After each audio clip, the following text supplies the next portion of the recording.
आज 6 अगस्त दिन गुरुवार। यह है पटना समाचार। आइए जानते हैं आज की 30 फटाफट बड़ी खबरों को। बांकीपुर उपचुनाव में मिली करारी हार के बाद मुख्यमंत्री सम्राट चौधरी ने समीक्षा बैठक बुलाई। बैठक में संजय सरावगी, रामकृष्ण यादव सहित संगठन के तमाम पदाधिकारी मौजूद रहे। मुजफ्फरपुर में बागमती नदी खतरे के निशान से 1 मीटर ऊपर बह रही है। नेपाल के तराई इलाकों में भारी बारिश के कारण अररिया में बाढ़ जैसे हालात बन गए हैं। निचले इलाकों में पानी भर गया है। सफाई कर्मियों की हड़ताल के कारण राजधानी पटना में कई गली मोहल्लों में कचरा फैला हुआ है। बदबू से लोगों को परेशानी का सामना करना पड़ रहा है। वहीं सचिवालय थाने में हड़ताली कर्मचारियों के खिलाफ एफआईआर दर्ज की गई है। पति को छोड़कर अपने बॉयफ्रेंड के साथ गई महिला का शव 2 साल बाद ट्रॉली बैग में मिला। मृतका की पहचान नवादा की छोटी कुमारी के रूप में हुई है। परिजनों का कहना है कि गांव का ही एक लड़का उसे भगाकर ले गया था और उसी ने उसकी हत्या कर दी। बेगूसराय में बहन के अपहरण के बाद उसके भाई की हत्या कर दी गई। कोर्ट जाते समय आरोपियों ने बाइक से पीछा कर हमला किया। बताया गया कि आरोपी लड़की पर बयान बदलने का दबाव बना रहे थे। नाबालिग का 31 जुलाई को अपहरण हुआ था। पटना के फुलवारी शरीफ में गोलीबारी कर भाग रहे हमलावरों को ग्रामीणों ने पकड़कर पीट दिया। इसके बाद उन्हें पीएमसीएच ले जाया गया, जहां एक की मौत हो गई जबकि दूसरा घायल है। तीसरा आरोपी फरार बताया जा रहा है। मामला जमीन विवाद से जुड़ा है। केंद्रीय मंत्री ललन सिंह का पीए बताकर जेल आईजी को फोन करने वाले एक शातिर ठग को पटना से गिरफ्तार किया गया है। वह एक कैदी को दूसरे जेल में ट्रांसफर कराने के लिए दबाव बना रहा था। तेजप्रताप यादव ने रियलिटी शो भोजपुरी बवाल में पवन सिंह से कहा, मैं तेजू भैया हूँ, राजा भैया नहीं। उन्होंने अभिनेत्री मल्लिका शेरावत के साथ एक वीडियो भी साझा किया। वीडियो के बैकग्राउंड में फिल्म धुरंधर का रोमांटिक गाना बज रहा है। इसके साथ ही उन्होंने लिखा, कुछ इंटरेस्टिंग होने वाला है। बिहार के 35 जिलों में आज बारिश का अलर्ट जारी किया गया है। अगले 2 से 3 दिनों तक राज्य के कई जिलों में भारी बारिश होने की संभावना है। इससे लोगों को उमस भरी गर्मी से राहत मिलने की उम्मीद है। बिहार सरकार पात्र परिवारों तक तेजी से राशन कार्ड पहुंचाने के लिए विशेष अभियान चला रही है, लेकिन इस अभियान के सामने एक प्रशासनिक समस्या आ गई है। विवाहित महिलाओं के जाति प्रमाण पत्र की वजह से हजारों आवेदन पेंडिंग पड़े हैं। नियमों के मुताबिक महिलाओं का जाति प्रमाण पत्र उनके मायके से जारी होता है, जबकि राशन कार्ड के लिए आवेदन ससुराल के पते से किया जा रहा है। इसी कारण कई आवेदनों की प्रक्रिया पूरी नहीं हो पा रही है। प्रशासनिक अधिकारियों का कहना है कि आय और आवासीय प्रमाण पत्र स्थानीय स्तर पर आसानी से बन रहे हैं, लेकिन जाति प्रमाण पत्र के लिए विवाहित महिलाओं को अपने मायके के अंचल कार्यालय जाना पड़ रहा है। यदि मायका दूसरे जिले में है तो दस्तावेज जुटाना और भी मुश्किल हो जाता है। यही वजह है कि वेरिफिकेशन पूरा होने के बावजूद बड़ी संख्या में आवेदन एक्सेप्ट नहीं हो पा रहे हैं।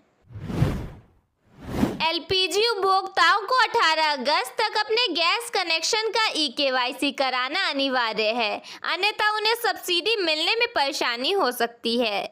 यह प्रक्रिया गैस एजेंसी पर या इंडियन ऑयल वन ऐप के जरिए फेस ऑथेंटिकेशन से पूरी की जा सकती है। बिहार राज्य विश्वविद्यालय सेवा आयोग ने राज्य के डिग्री कॉलेजों और विद्यालयों में बड़े स्तर पर असिस्टेंट प्रोफेसरों की भर्ती की तैयारी शुरू कर दी है। आयोग के अध्यक्ष गिरीश कुमार चौधरी ने बताया कि नियमित असिस्टेंट प्रोफेसर की भर्ती प्रक्रिया सितंबर से शुरू होगी। इस भर्ती का मकसद लंबे समय से खाली पड़े शिक्षकों के पदों को भरना है। राज्य के 211 डिग्री कॉलेजों में कुल 2532 नियमित असिस्टेंट प्रोफेसरों की नियुक्ति की जाएगी। बिहार कैबिनेट की बैठक में राज्य के विकास और लोगों की सुविधा से जुड़े 17 फैसले लिए गए हैं। स्वास्थ्य, शिक्षा, न्याय, खेल और जलापूर्ति के क्षेत्र में नई योजनाओं को मंजूरी मिली है। 19 जिलों में विशेष कोर्ट, पिपरा कोठी में केंद्रीय विद्यालय और राजगीर में स्पोर्ट्स साइंस सेंटर बनेगा।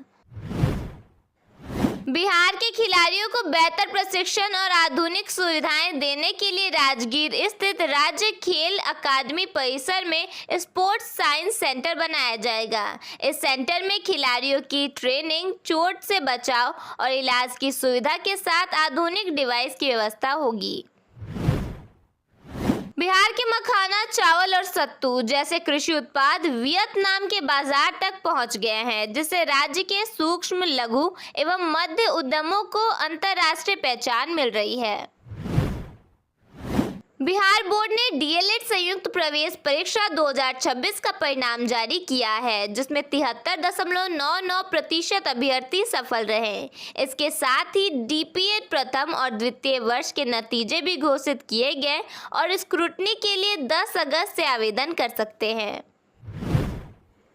पटना विश्वविद्यालय में एलएलबी और एलएलएम प्रवेश परीक्षा के कथित पेपर लीक के विरोध में छात्रों ने प्रदर्शन किया। छात्रों ने परीक्षा रद्द कर निष्पक्ष पुनर्परीक्षा और दोषियों पर कार्रवाई की मांग करते हुए प्रशासन को 48 घंटे का अल्टीमेटम दिया है।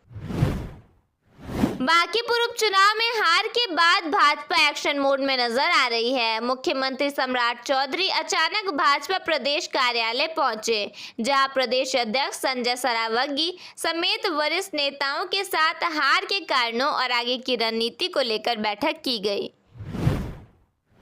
बांकीपुर विधानसभा उपचुनाव के नतीजों ने बिहार की राजनीति में नया मोड़ ला दिया है। इस चुनाव में जहां बीजेपी को बड़ी हार का सामना करना पड़ा, आरजेडी भी काफी पीछे छूट गई। अब सभी पार्टियां अपनी अपनी कमियों पर विचार कर रही हैं। इसी दौरान पूर्णिया के सांसद पप्पू यादव ने आरजेडी के बड़े नेताओं पर जोरदार हमला बोला है। उन्होंने कहा कि आरजेडी का मौजूदा नेतृत्व अब जनता और राजनीति में अपनी पकड़ खो चुका है। एक यूट्यूब चैनल को दिए इंटरव्यू में प्रशांत किशोर ने मनोज तिवारी पर जमकर निशाना साधा। उन्होंने कहा कि मनोज तिवारी केवल चुनाव के समय बिहार आते हैं। पीके ने तंज कसते हुए कहा कि वह बरसाती मेंढक की तरह सिर्फ चुनाव के मौसम में दिखाई देते हैं, चुनाव खत्म होते ही बिहार की जनता को भूल जाते हैं। प्रशांत किशोर ने कहा कि अगर मनोज तिवारी में हिम्मत है तो भरत तिवारी के परिवार को न्याय दिलाने की जिम्मेदारी लें। बिहार की ऐतिहासिक और सांस्कृतिक विरासत को नया स्वरूप देने की तैयारी शुरू हो गई है। मुख्यमंत्री सम्राट चौधरी ने राज्य के प्रमुख पुरातात्विक और धार्मिक स्थलों के संरक्षण, वैज्ञानिक सर्वेक्षण और विकास को लेकर अधिकारियों को विस्तृत कार्य योजना तैयार करने का निर्देश दिया है। बांकीपुर विधानसभा उपचुनाव में एनडीए की हार के बाद मोकामा से जेडीयू विधायक अनंत सिंह ने बड़ा बयान दिया है। उन्होंने कहा कि जनता में इस बात को लेकर भारी नाराजगी है कि वोट नीतीश कुमार के नाम पर दिया गया था, लेकिन बाद में मुख्यमंत्री पद पर बदलाव कर किसी और को बैठा दिया गया, जिसका असर आगे के चुनाव में भी दिखेगा। पटना में ग्रीन हाउसिंग सोसाइटी के नाम से कारोबार करने वाले बिल्डर भूषण सिंह को पुलिस ने गिरफ्तार कर लिया है। पुलिस के मुताबिक भूषण सिंह के खिलाफ धोखाधड़ी से जुड़े 5 केस श्री कृष्णापुरी थाने में रजिस्टर्ड हैं। नेपाल में हिंसक घटनाओं और 3 लोगों की मौत के बाद भारत नेपाल सीमा पर हाई अलर्ट जारी कर दिया गया है। सुरक्षा बलों ने बॉर्डर को सील कर दिया है और आने जाने वाले लोगों की सख्त जांच की जा रही है। सीमा पर चौकसी बढ़ा दी गई है ताकि किसी भी तरह की अवैध गतिविधि या तनाव भारत में न फैले।